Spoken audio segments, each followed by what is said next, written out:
విద్యార్థులకి నిరుద్యోగ భృతి ఇస్తామన్నారు చంద్రబాబు గారు. అదే కాకుండా స్కూల్కి వెళ్లే పిల్లలకు ప్రతి విద్యార్థికి 15,000 రూపాయలు సంవత్సరానికి ఇస్తామని చెప్పారు. ప్రతి రైతుకి 20,000 రూపాయలు ఆర్థిక సహాయం ఇస్తామన్నారు. ప్రతి మహిళకు నెలకు 1,500 ఆర్థిక సహాయం, అంటే ప్రతి మహిళకి కూడా ఒక పెన్షన్ లాగా 1,500 ఇస్తామని చంద్రబాబు గారు మాటిచ్చారు. మహిళలకు ఉచిత బస్ ప్రయాణమే కాకుండా ఏడాదికి 3 గ్యాస్ సిలిండర్లు కూడా ఉచితంగా ఇస్తామని చంద్రబాబు గారు సూపర్ 6 లో ఇవ్వడం జరిగింది. ఇవన్నీ కూడా చంద్రబాబు గారు దీని విధి విధానాలు ఏమిటో, మొదలు పెట్టే తేదీ ఏమిటో వీటి మీద కూడా చంద్రబాబు గారికి స్పష్టత ఇవ్వాల్సిన అవసరం ఉంది. ఇవన్నీ ఎందుకు చెప్తున్నాము అంటే మన రాష్ట్రము మిగతా రాష్ట్రాల్లాగా కాదు. మన రాష్ట్రము చాలా వెనకబడి ఉన్న రాష్ట్రం. వెంటనే పని చేయాల్సిన అవసరం ఉంది కాబట్టి మేము చంద్రబాబు గారిని, మన రాష్ట్రము ఒక స్పెషల్ చైల్డ్ కి కావాల్సిన నీడ్స్ మన రాష్ట్రానికి ఉన్నాయి కాబట్టి కనీసం మీరు ఇప్పుడే గెలిచారు, ఆ విషయం మాకు కూడా తెలుసు. కానీ హనీమూన్ పీరియడ్ కూడా మీరు తీసుకునే పరిస్థితి లేదు. వెంటనే పనిలోకి దిగాలి, ఇవన్నీ చెయ్యాలి, మొదలు పెట్టాలి అని కాంగ్రెస్ పార్టీ చంద్రబాబు గారికి సూచిస్తుంది.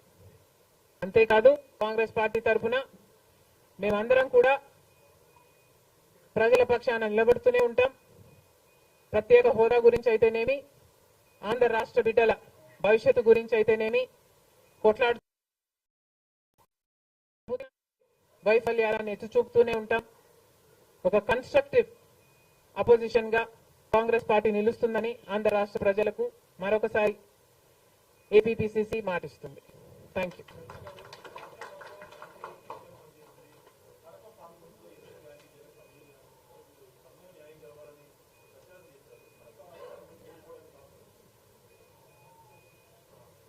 Kadapa situation is a different situation because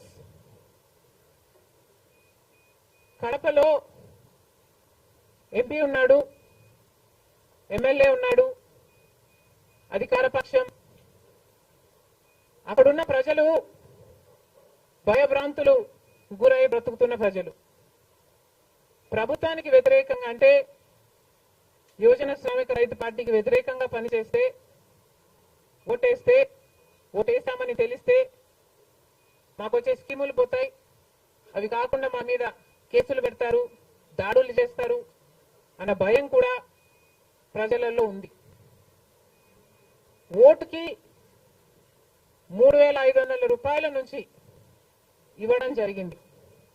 విచ్చలవిడిగా డబ్బులు ఖర్చు పెట్టారు, డబ్బులు పని చేయకపోతే బెదిరించారు, లేకపోతే కేసులు పెడతామని, స్కీములు తీసేస్తామని, ఇలాంటి ఎన్నో ప్రలోభాలకు కడప ప్రజలు గురయ్యారు. ఇవన్నీ కూడా పనిచేశాయి.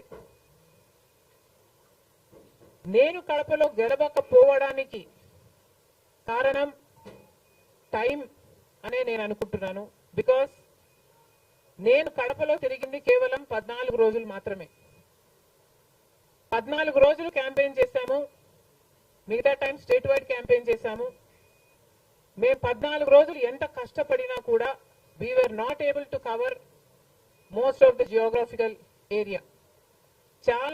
చాలా మటుకు రూరల్ ప్రాంతాలలో కనీసం రాజశేఖర రెడ్డి బిడ్డ పోటీ చేస్తుంది అన్న విషయం కూడా చాలా మందికి తెలియలేదు. మేము పోటీ చేసింది కూడా ఎలాగైనా సరే మళ్ళీ హంతకులు, హత్య చేపించిన వాళ్ళు చట్టసభలకు వెళ్ళకూడదు అని ఉద్దేశంతో మాత్రమే పోటీ చేయడం జరిగింది. సరే, అది జరగకపోయి ఉండొచ్చు, కానీ ప్రజల కంటే పైన ఉన్నది దేవుడు. ఐఎమ్ వెరీ ష్యూర్ వాళ్ళ పాపం పండుతుంది, పండే రోజు కోసం దేవుడు కూడా ఎదురు చూస్తున్నాడని నా అభిప్రాయం.